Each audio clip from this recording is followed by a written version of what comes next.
Hi guys, so I'm really sorry for the shitty quality and probably how unstable this is gonna be. I broke my camera. I'm very devastated, but I still wanted to make more videos. So I wanted to make a video talking about the weirdest anime that I've ever seen in my whole life. And yeah, it was kind of hard to choose because I've seen some pretty weird anime, but this one I feel like takes the cake. And the anime that I'm going to be talking about is a series by the name, not even a series, it's kind of like an OVA by the name of I'm in Love with My Younger Sister. Now I know what you're thinking, from the title alone, why the fuck would you click on this video? Well, I will explain myself, or at least try to. I saw this series when I was in my J-drama phase, and I had just finished a J-drama by the name of Hane Oridango, or Boys Over Flowers, and I was obsessed with it. In particular, I was obsessed with Domyoji. I don't know his real name. I think his name was like June or something. And he's also a J-pop idol. He's in a group called Arashi. And I wanted to see what other movies he was in, so I decided, to like look at his discography or whatever the fuck you call it. And one of the movies, lo and behold, was one called I'm in Love with My Younger Sister. In the picture for the movie, he was like shirtless and like they had like a screenshot and he wasn't wearing a shirt or something like that. So I was like, I'm gonna watch this because I'm very, puberty and stuff. As I'm typing it in on like incognito because girl, I ended up stumbling upon the anime version of it. So I was like, I'm gonna watch the anime version first because I like the animes, and the animation looked really pretty. The series is basically about two twins they're fraternal twins, a boy and a girl, and the boy is actually obviously in love with his younger sister. It's not what you think it's gonna be like. It's not very like sexual in nature. It's more kind of supposed to be, this is what I got from it, it's supposed to be kind of like an understanding. Like I feel like it was made to help you understand incest and like what goes through a person who has these thoughts mind, So I wanted to be open-minded and understand what's going on in people's heads.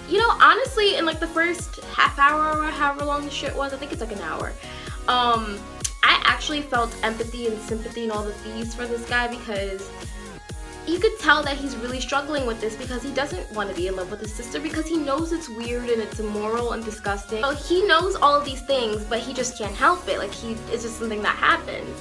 And so I'm kind of actually feeling bad for this kid because it's like he's a teenager and it's not his fault. Kind of, maybe a little bit. I feel like it's a little bit his fault, but whatever. What made me start going from aw to oh my god was when his sister finds out, because in the beginning she doesn't know because he doesn't tell her, because he doesn't tell anyone because this is fucking weird. People are gonna shun him, like what the hell. He tells his sister whatever relationship that they do have would potentially be ruined because she would be like, what the fuck? You're weird. There's a scene where she's like laying down, she's sleeping in her room, and I think he like goes in her room and he like climbs on top of her, and I think he like starts taking off her clothes or something like that, and she wakes up, obviously, because who wouldn't wake up when a body is on top of them? I don't understand. So she wakes up and it's so awkward, like ugh. I remember having to pause it and like, go in the kitchen, give myself something to eat, and like really like pray, because it was just like the secondhand embarrassment, the secondhand cringiness.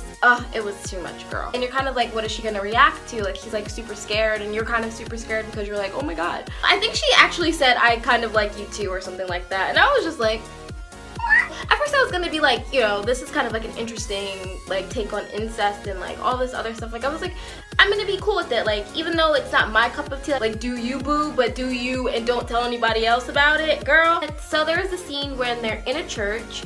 They both go to a church. I don't really know what the reason is. They spot the dandelions and he puts the dandelion on, they like make dandelion flower crowns again and like, make the little rings or whatever. Do like a little mock wedding because they know, I think it's because they know that they can never get married because it's frowned upon and people will just be like, the fuck, kind of cute in a disturbing way. Okay, I kind of maybe a little bit fucks. I don't really fucks with it, but okay.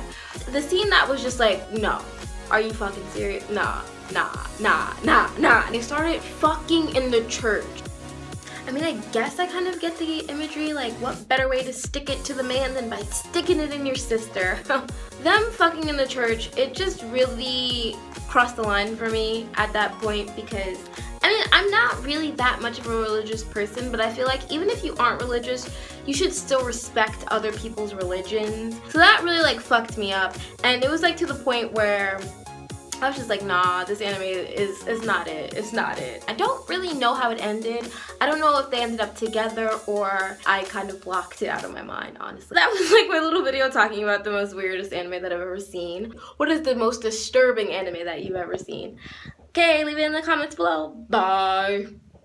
Bye. Bye.